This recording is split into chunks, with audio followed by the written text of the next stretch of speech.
La voz de la patria llama al barracón. La patria escucha y la patria sabe. Y personalmente eso me da pánico. No quiero para nada que el país que se llama mi patria sepa algo sobre mí o se interese en lo más mínimo por lo que hago. Por supuesto no he pasado desapercibido por mi trabajo, pero ya me lo han informado varias veces. Pero la historia de la tensión de esa misma patria es terrible. Terrible. Marina Tsvetáyeva, todos probablemente lo saben, se ahorcó en Yelabuga en agosto de 1941. 2 años antes de eso, ella regresó a la URSS, siguiendo a su esposo y a su hija. No pudo hacer nada. Ellos realmente necesitaban volver del exilio. ¿De París a casa? Su esposo, Sergei Efron, él es poeta y agente de la NKVD, que creyó que con sangre pagaba su regreso, fue fusilado.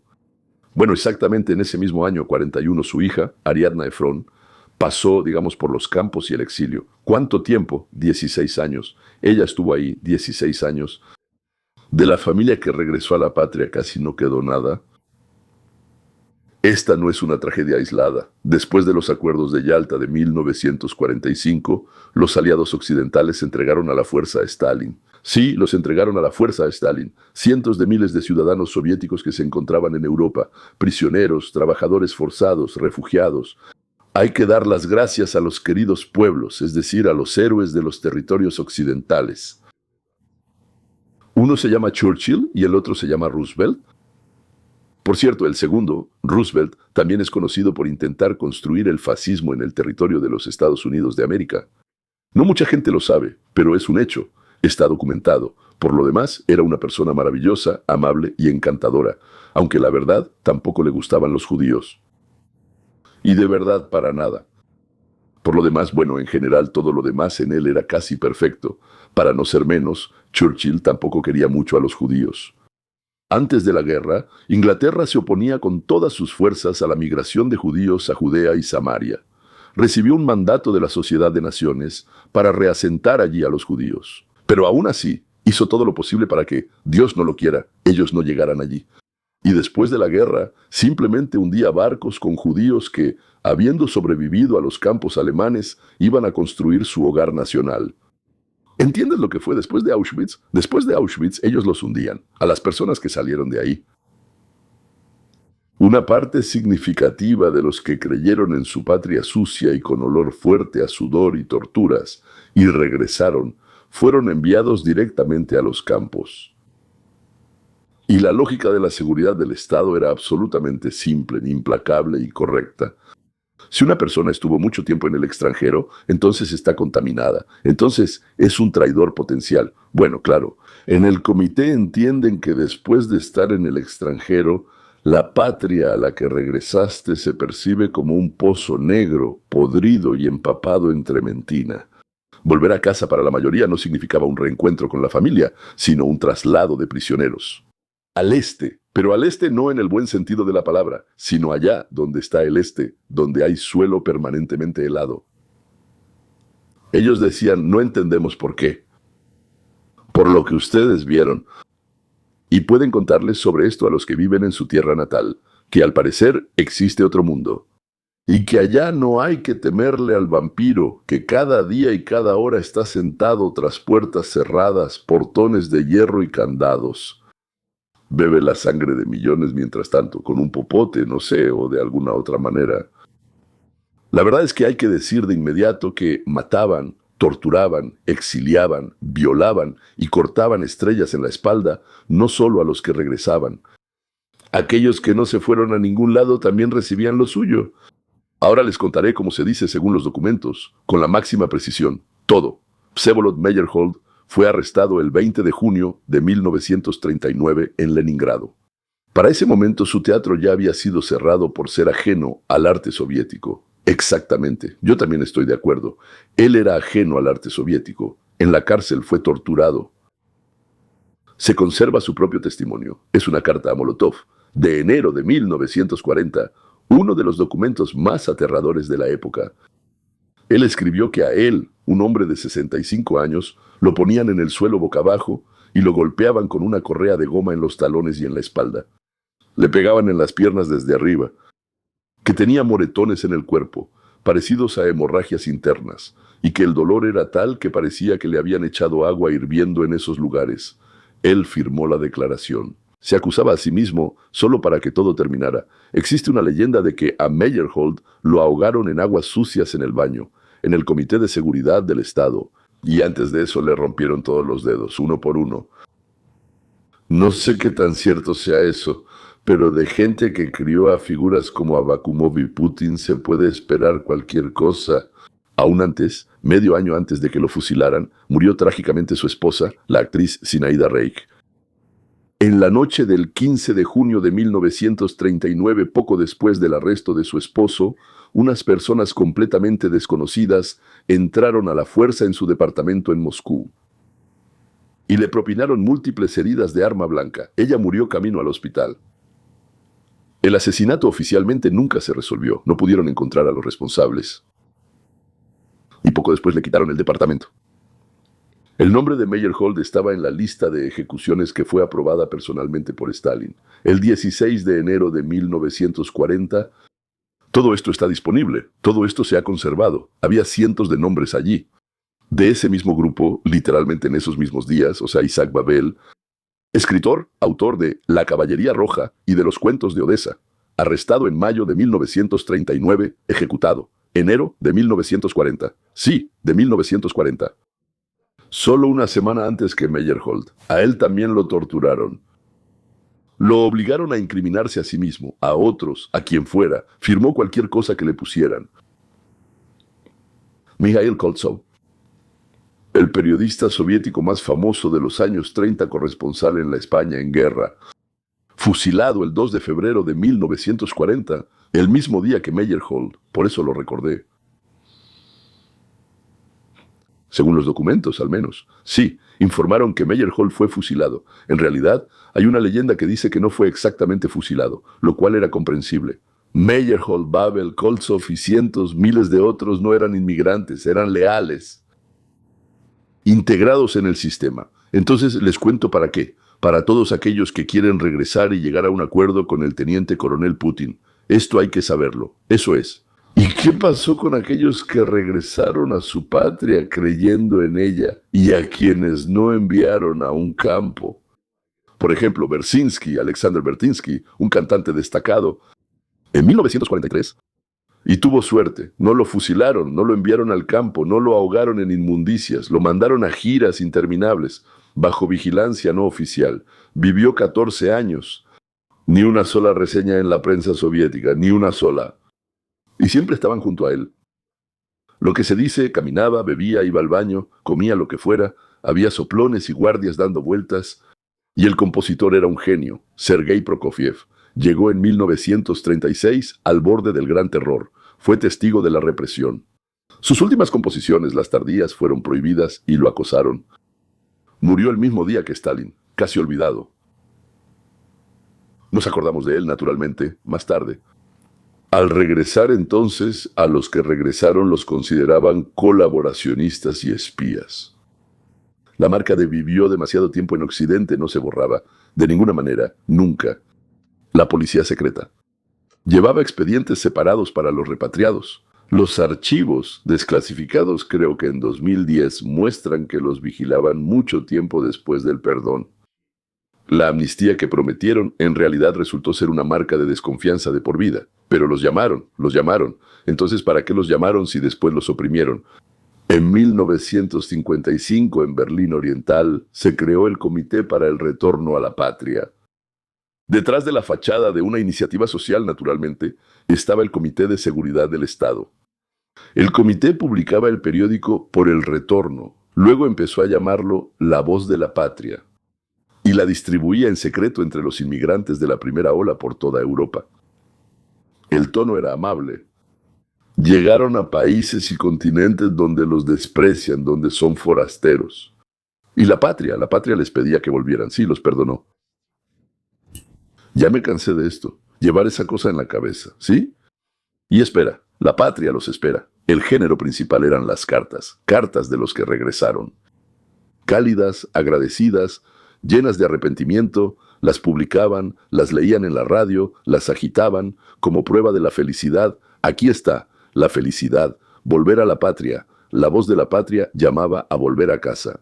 Y en casa, para muchos, ya estaba preparado un barracón. No Barack Obama, ¿verdad? Simplemente un barracón, sin calefacción, pero con rejas en las ventanas. Y también el KGB, o como sea que se llamaba en esos tiempos, trabajaba con su gente en los países de Europa, ya como europeos, para hacer la vida de los inmigrantes de Rusia insoportable, para que quisieran. La Unión Soviética en ese entonces era así. Sí, para que quisieran regresar a su patria. Ahora miren el verano de 1926. El banco más grande de Portugal cierra las cuentas de los rusos que no tienen permiso de residencia. Los bancos alemanes, o sea, Sparkasse, Deutsche Bank, Commerzbank, N26, congelan las cuentas de personas que han vivido en el país durante años, y a veces incluso de quienes tienen pasaporte alemán. ¿Qué pasó de repente? Weiss y Bolt bloquean el acceso incluso a quienes tienen permiso de residencia europeo. Francia cerró la última brecha para solicitar la visa Schengen a través de intermediarios desde el 15 de julio, por separado los costos de las sanciones. Juntos el material listo para un solo deseo. A los que se fueron, lárguense de aquí. Occidente le está haciendo el juego a Putin. Está creando condiciones de vida para los refugiados. Así, para que entiendan. Aquí nadie lo necesita. ¿Por qué hacen esto? El Kremlin los llama a volver a casa. Y con la misma mano, de antemano, apunta a los que regresan como poco confiables, exactamente como en 1945, bueno, exactamente como entonces. Según los testimonios, los servicios de seguridad rusos hoy en día marcan la ausencia prolongada como un factor de riesgo. Y se ha recomendado a los bancos estatales que no contraten a los emigrados que regresan. Nosotros, Mushikov, discutimos esa palabra alguna vez. La operación avanza, por así decirlo, en 3 frentes al mismo tiempo, y la sincronía realmente revela la intención. El primer frente es expulsar y agotar. La bondadosa y siempre indulgente patria priva a los que se fueron de todo lo que dejaron atrás. En la Duma están discutiendo prohibir la venta de un departamento o un auto que se haya dejado atrás. Privación de servicios bancarios, negación de documentos e incluso de registrar matrimonios y defunciones.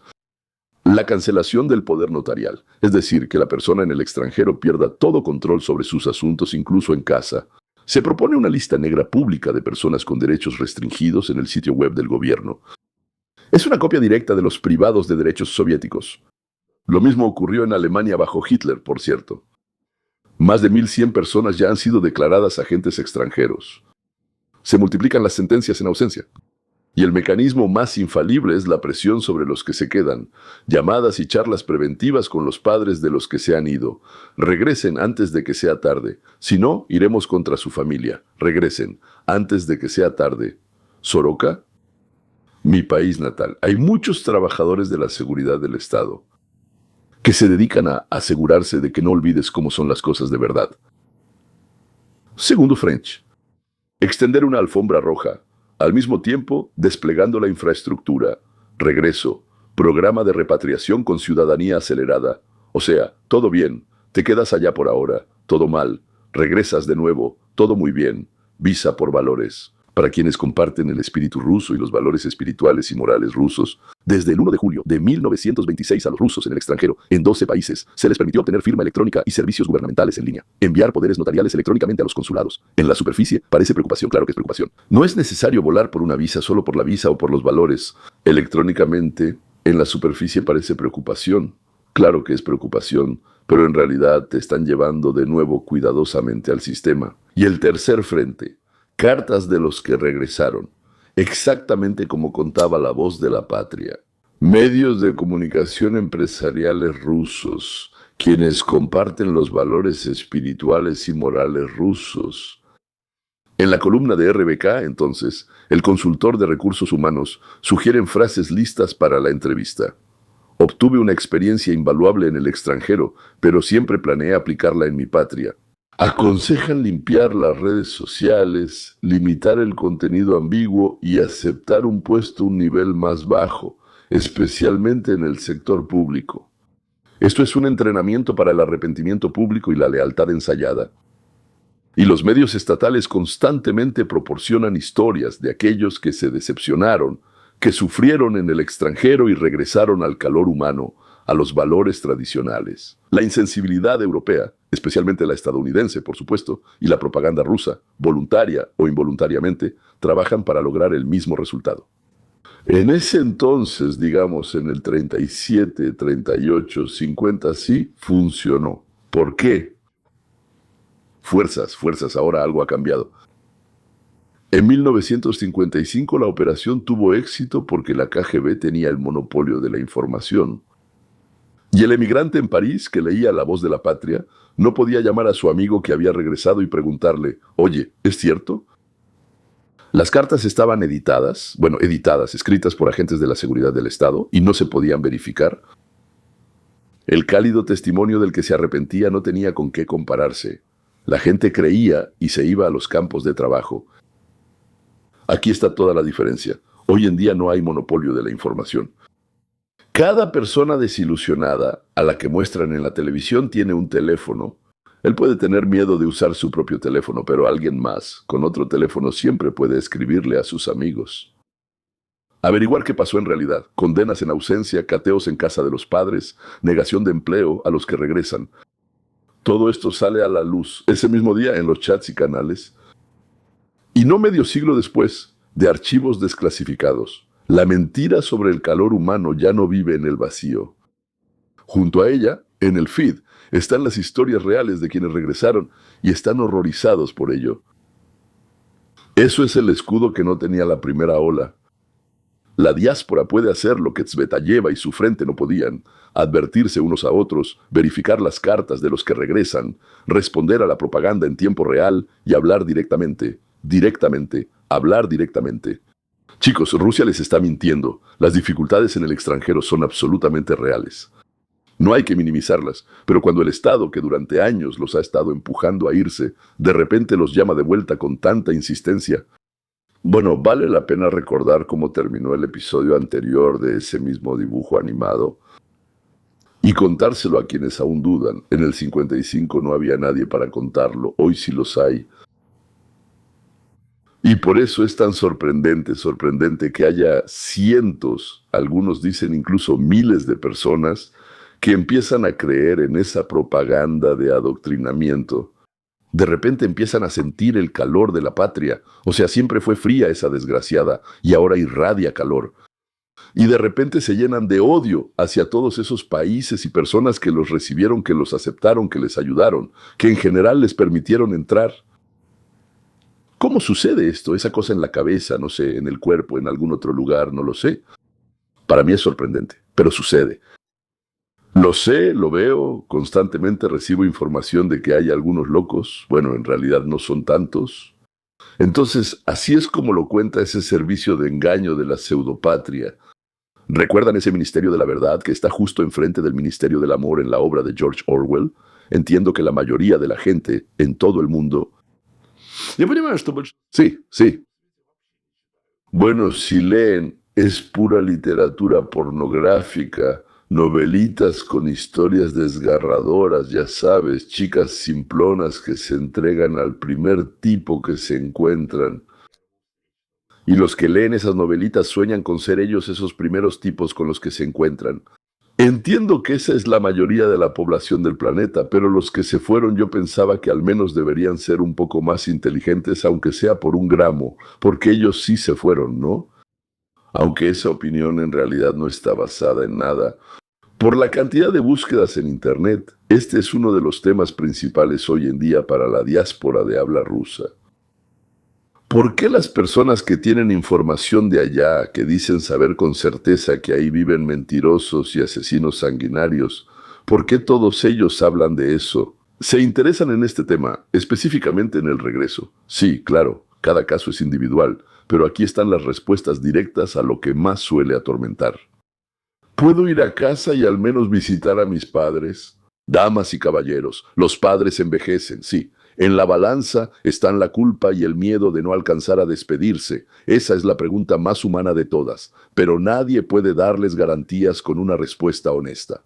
El riesgo es alto si alguna vez se han manifestado públicamente en contra de la guerra, si sin saberlo incluso están en la lista de agentes extranjeros, o si son hombres en edad de ser reclutados. pero entonces simplemente es una lotería, lanzar una moneda al aire y ver qué pasa. Es decir, hay casos conocidos de detenciones y preguntas adicionales directamente en la frontera. Para una persona políticamente activa, el principal peligro es la imprevisibilidad. No es un artículo específico, las reglas cambian más rápido de lo que las noticias logran llegar hasta nosotros. Otra pregunta es, ¿pueden mis seres queridos que se quedaron atrás sufrir consecuencias por mi culpa? ¿Por qué? Pregunto. Bueno, claro, ese es el factor más duro, ¿no? El pensamiento de que tu elección afectará a tu mamá, y la presión está diseñada precisamente para eso. Esa es la respuesta. Las conversaciones tácticas y las visitas a los familiares de activistas y periodistas son una táctica documentada, pero no hay una persecución masiva solo por los familiares de quienes simplemente se fueron. En la práctica no dejas pasar nada sensible a través de tus familiares, los mantienes informados, reduces su visibilidad pública y no permites que solo ese miedo te haga regresar. Justo ese efecto es el que espero de ustedes ahora. Entonces alguien se dice a sí mismo, ¿de verdad las cosas mejoraron allá? ¿Tal vez debería regresar? ¿Volvió? Preguntan, porque el cansancio de estar en tierras ajenas, la vejez, la nostalgia desde la pantalla, la imagen cálida del calor humano, que por supuesto no existe en Occidente, si en Occidente todavía no se ahogan, no hunden, impureza. Estas historias, seleccionadas, editadas, es una mentira. La realidad de los que regresaron es otra. La marca de haber estado demasiado tiempo en el extranjero, el Banco Estatal y otros, no recomiendan tomar a los emigrados recientes para un puesto como un paso adelante. ¿Ves? Hay pocos que estén animados y la mayoría de los que se fueron no planean realmente regresar, por así decirlo. Pero si piensan algo, verifíquenlo no por la televisión, sino con personas reales en el lugar y no solo con una. Porque esa persona sola puede estar comprometida, tal vez no quiera, pero está obligada a hablar. Por eso ya lo estoy escuchando. Ahora, claro, surge la pregunta de qué pasará con su dinero allá, su cuenta en Europa, sus bienes en Rusia. Es comprensible por qué, se pregunta uno, es la supervivencia, los ahorros de toda una vida.